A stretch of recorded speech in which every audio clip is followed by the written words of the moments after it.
ukuthi ayini ama-Akashic Records. Ake siqale ngamagama.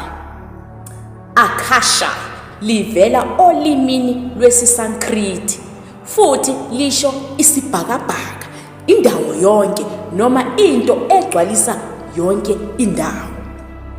Records kusho ama-record like noma indawo lapho ulwazi lugcinwa khona. Ngakho-ke Akashic Records kusho inkolelo yokuthi kukhona indawo engabonakali lapho kugcinwa khona lonke ulwazi lwendawo yonke. Ngokwezinkolelo eziningi ze-esoteric, le ndawo ayigcini izincwadi noma amaphepha. Kukholakala ukuthi igcina yonke imicabango, yonke imizwa, zonke izenzo nazo zonke izigameko ezake zenzeka. Abanye bayichaza sengathini umtapo wolwazi wendawo yonke. Now cabanga umtapo wezincwadi omkhulu kakhulu. Kodwa esikhundleni sokugcina izincwadi ugcina izimpilo. Ngokwale nkolelo umuntu ngamunye unerekhodi lakhe. Leli rekhodi kukholakala ukuthi liqukethe lokhu: uhambo lwempilo yakhe, izinqumo azenzile, izifundo azifundile, namathuba angase abe khona esikhathini esizayo. Abanye bakholelwa ukuthi ama-Akashic Records awakhulumi ngekusasa elinqunyiwe, kunalokho akhombisa amathuba angashintsha kuye ngokuthi nawo umuntu uthatha ziphi izinqumo. Based on that, ngokwezinkolelo ze-esoteric, abantu abathile bakholelwa ukuthi bangakwazi ukufunda lama-rekhodi ngokusebenzisa ukuzindla, meditation, umthandazo, i-prayer, wena ukhonza ilanga, depends, ukuthula kwengqondo noma ukuzihlola ngokujulile. Abanye bakholelwa ukuthi lapho umuntu efinyelela kulawa ma-records noma ama-Akashic Records uthola ukuqonda okujulile ngempilo yakhe, ngenhloso yakhe nangendlela angakhula ngayo njengomuntu. Lo mqondo utholakala kakhulu ezimfundisweni ezifana ne-theosophy, i-anthroposophy kanye nezinye izimfundiso ze-New Age.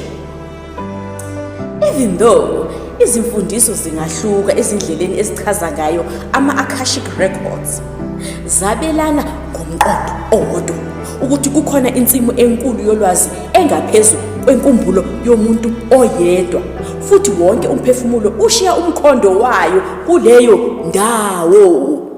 Uyayibona-ke? Now, if unaba khona abathi there is a physical library ebizwa ngani ngama-Akashic Records le kwaTrump, sigazi. But whatever you do, whatever you've done, whatever you plan to do, iyarekhodwa kuwona ama-Akashic Records. Bathi nempilo yakho yakudala ikhona le ukuthi wenzani.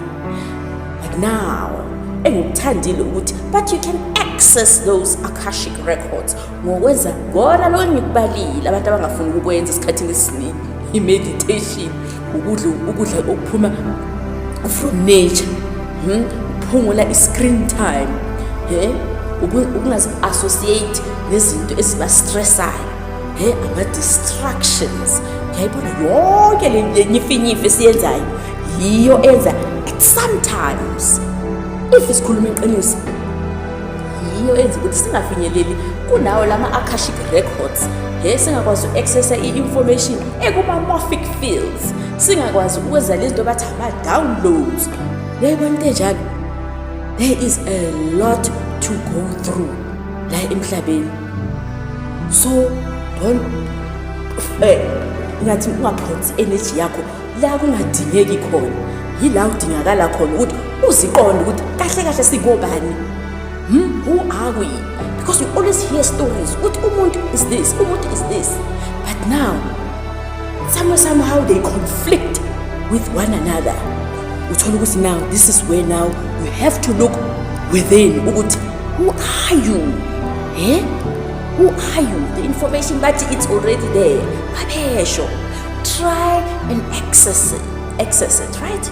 If impilo yakho iyavuma, fast if you have to, so that you can maybe astral project to somewhere we don't know. Fast so that amehlo akho azovuleka, ubuchopho bakho bubone izinto ezingabonwa umuntu like oziphilela nje impilo yakhe budedengu nje onganandaba into zaba akashic records morphic field consciousness zonke lezihloko lezi uyazibona lezo zinto. Yebo, yes, i-awakening idinga umsebenzi ekuyasetshenzwa. Yebo into enjalo, hayi ngizoyibamba la. Ngibonge ithuba sizohlangana ngesifundo esizayo. Yebo.